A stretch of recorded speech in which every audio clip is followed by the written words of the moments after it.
Right, Jim, thank you very much. Well, hundreds of people showed up to today's Austin City Council meeting, many of them speaking about a resolution that seems to go up against state law. That would be countering the ban on certain gender-affirming treatments for transgender children. KXAN's Grace Reeder is joining us live now from Austin City Hall. Okay, Grace, what is the final vote? Yeah, this past 10-1, Councilmember Mackenzie Kelly was the lone city council member voting no on this. She said the reason that she did that is because she does think that this rubs up against state law.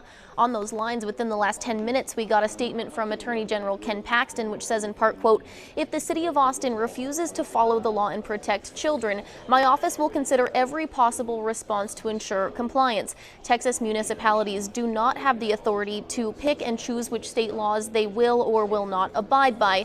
This was by far the most widely discussed item today, with dozens of people showing up both for and against this item. It offers some protections to local transgender people seeking gender-affirming care by directing APD to make enforcement of Senate Bill 14, which bans certain treatment for transgender minors in Texas, a lowest priority. Those for the resolution say people should be able to make their own health decisions and that the state should butt out.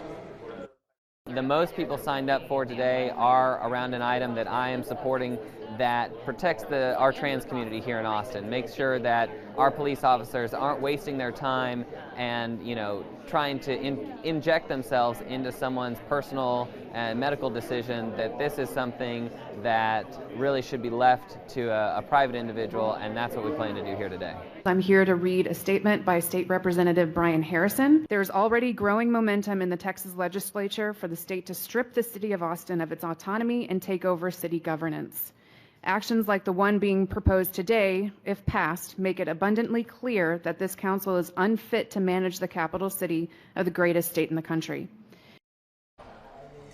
We saw that sentiment from more than one state lawmaker. Representative Dustin Burrows said, quote, "As liberal cities desperately attempt to usurp the laws of this state, you can be assured I will continue my efforts to stop these backdoor attempts at forcing progressive policies upon Texas." Representative Briscoe Cain wrote on social media that he would be refiling his District of Austin bill, which would essentially strip the city of Austin of its local government and establish a district run by Texas in its place.